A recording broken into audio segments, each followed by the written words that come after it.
Hello my dear friends and welcome back to another Star Wars video. I'm still recovering from the Andor Season 2 finale, I don't know about you guys, but I can't stop rewatching it. And as I promised in my review and breakdown, and go check that out if you missed it, today we're going to be breaking down some of the more intricate aspects of episodes 10, 11 and 12. I want to spend time on the more underappreciated nuances, some of the frequently asked questions, and we're gonna have a lot of fun. If you haven't done so, by the way guys, please be sure to hit the big subscribe button down below and ring the bell to never miss a video. But no more jibber jabber, let's begin with the first topic.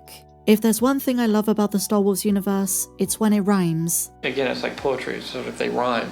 And in recent years, we've had an abundance of what is known as a hallway scene. The two most iconic being Darth Vader in Rogue One and Luke Skywalker in The Mandalorian. But as a prequel to Rogue One, Andor just gave us a rhyming scene to the Vader moment with K2SO. By using Officer Hirt as a human shield, the sassiest droid in the galaxy is able to save our heroes and take them off Coruscant. It might not have been as impactful as the Vader moment, but it was pretty darn epic. But now we go from the courageous to the just plain funny. I can't believe I'm saying this, but it's so hilarious to me that one of the most comedic alien scenes in all of Star Wars is in Andor. Out of every show, out of every project, seriously, Andor? In a series where it feels like you're lucky to get 1 or 2 aliens at most per episode. This was a surprise to be sure, but a welcome one. I'm baffled but also appreciative they threw this into episode 10.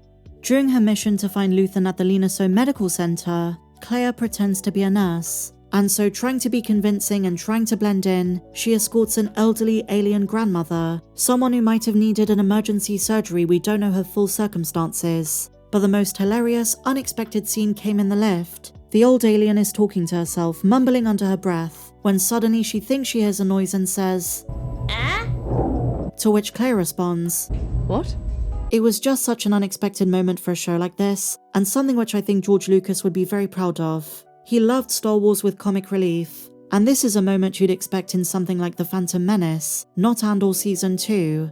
There have been some questions about the species of this alien. She's the same species as one of those on Niamos, but some Star Wars fans are wondering if she might be an Ahsokian, a species based on E.T. that was created for The Phantom Menace. The story goes George Lucas wanted to throw Steven Spielberg a bone for putting Yoda into his movie. So in return, one of the Senate aliens in The Phantom Menace was literally a group of E.T. the Extraterrestrials. And they have an entire Star Wars lore written about them, in several comics and novels, mainly those in the expanded universe. But the species is canon. Is it possible this grandmother is one of them? Or could she have just been inspired by Ahsokians? The nose and mouth look very similar, the skin, the head shape. But regardless, it was an awesome character design and a very funny scene. Something you might not have noticed in the very same scene is that the music playing in the elevator is another Niamos remix. This show sure does love those. I can understand why. It was a banger, as the kids say. So moving on to our next detail that you might have missed. I spoke in great depth about the significance of the Luthen and Kleya flashbacks, but did you know if you have the subtitles turned on, you can actually hear Luthen's real name being spoken from outside by his former Imperial Army comrades? Luthen Rael is just an alias, and his real name was Sergeant Leia, and I imagine the name Leia was chosen to be very appropriate and in line with Luthen's personality type. He's extraordinarily, well, you guessed it, leery, distrustful, cautious, and wary of the intents of others.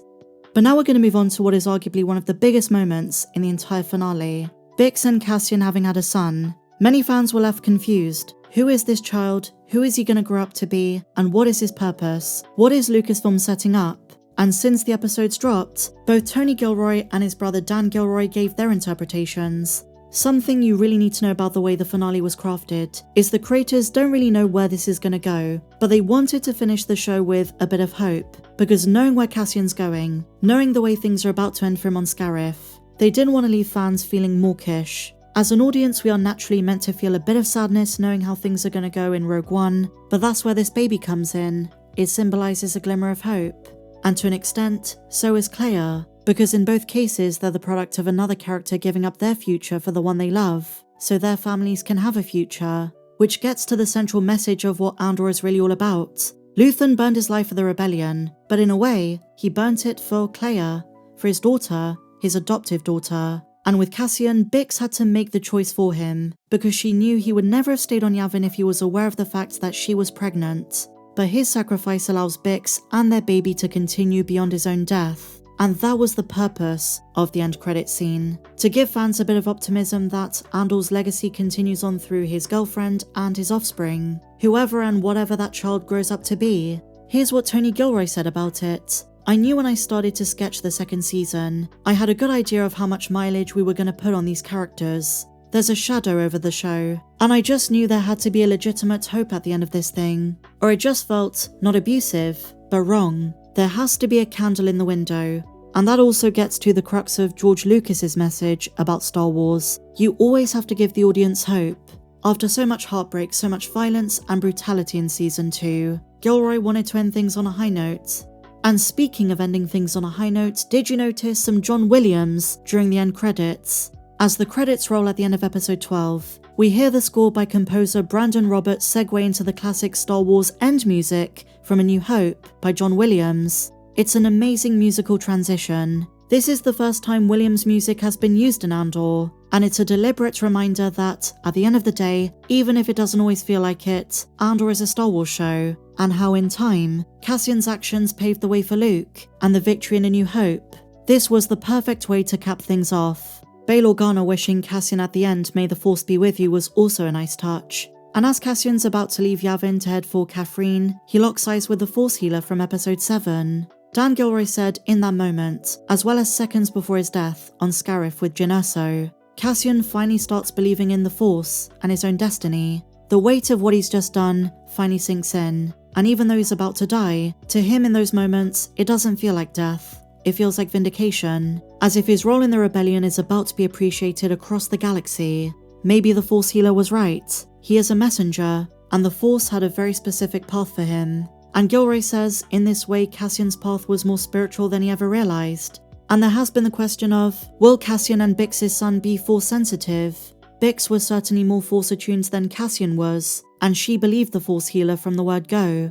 And maybe this character should be who the post-sequel trilogy movies should be focused on. Not just Rey, not just Finn, not just Ryan Gosling, but the legacy and son of Andor. I can imagine with the growing popularity of this show and the cult following it's amassed, that there would certainly be great interest in exploring this character's future. And fingers crossed, Tony Gilroy said one day he might return to Star Wars. That's the story he tells. But I'd also love to see him explore the New Republic. Imagine a Tony Gilroy series that explores the rise of the First Order. Now there's a way to salvage the context of the sequel movies. If you write a political drama set between episodes 6 and 7 that's very different to the Mandoverse, I think a ton of Star Wars fans would certainly be on board. That would be a must-watch. But what do you guys think? Are there any details from the final 3 episodes you really loved? The ones in this video are ones I was itching to address. Let me know yours in the comments down below.